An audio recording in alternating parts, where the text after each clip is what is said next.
happened to me a few weeks ago. I had gone to a wedding. Okay, I don't know how many of you guys are fans of weddings. I'm kind of very mixed about it. At weddings, supposedly, as the story goes, you can meet your soulmate, you can meet the person of your dreams there.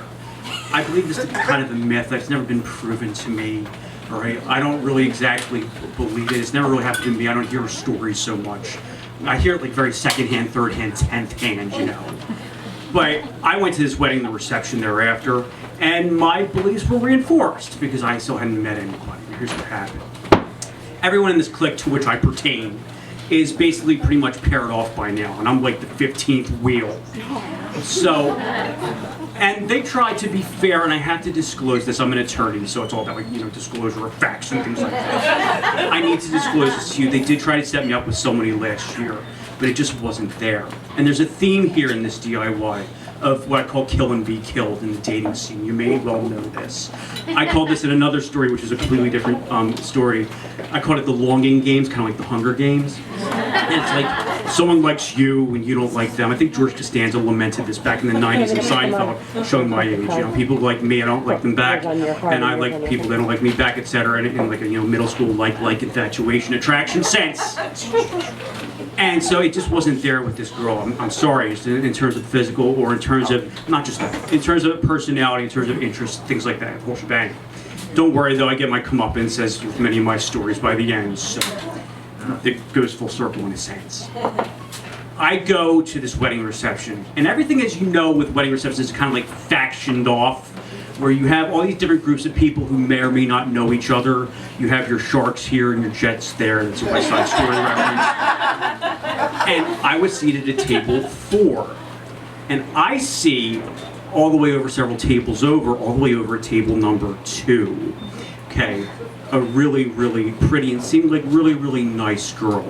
Okay, and you know, I don't just like girls with red hair, but she had like striking red hair. Okay, and it was like red. It wasn't like it wasn't like some people call it, and no offense, but they call like some redheads or like really technically orange heads. It wasn't like peach head. It wasn't a black cherry wishniak freaking head. It was brick red, blood red. It was like red. All right, it was great. Not only this, okay, it wasn't just physical. You see like a really nice person. She's talking to these men who are like 50 years older than her. She looked like she was in her 20s. It didn't look anything meretricious or anything like sketchy. There wasn't any kind of like sugar parent, sugar child. No saccharine patrilineage here. Okay, it seemed to be really like legitimately like just making conversation and being nice. So I figured, you know, maybe, you know, unless she's really into like the people of that demographic, maybe I have a shot. I'm going to do this myself. Part of the moral here is, you know, sometimes people try to set you up, it doesn't work out, and you just have to do it yourself. In the immortal words of Jill Valentine from the beginning of Resident Evil 3 for PlayStation 1, sometimes there isn't going to be any rescue for those who play this. Okay, you have to do it yourself. So I set out, and I set out all the way from table 4. I left the campground of the Montagues to go to the territory of the Capulets at table 2. As I was setting across the dance floor, I hear this ballad on the dance floor. If you may know it, I can't help falling in love with you, which puts me completely off my game because it makes me think, and this shows my age again, the early 90s film Sliver, I never saw it, mind you, but it was like the theme song, not only of that film, but whatever. And it was like Sharon Stone and some other like old actors from around that time, like I mean Tom Berenger or something like that, and I can't remember, but anyway. And like there's like creepy stalker, Stephen Baldwin and things like that. And it just kind of took me off my game. But I start towards her, and I'm not saying this to brown nose or anything like that, but what gave me the last few steps to get there was, I said, even if this fails, it'll make a damn good story for first person. Now, I never done a station identification like that. But yeah, that's honestly what was going through my mind. So I went up to her, I didn't know her name, but I was like, hey, would you like to dance? I couldn't tell you the color of her eyes because she was looking so distantly into the distance of the dance floor.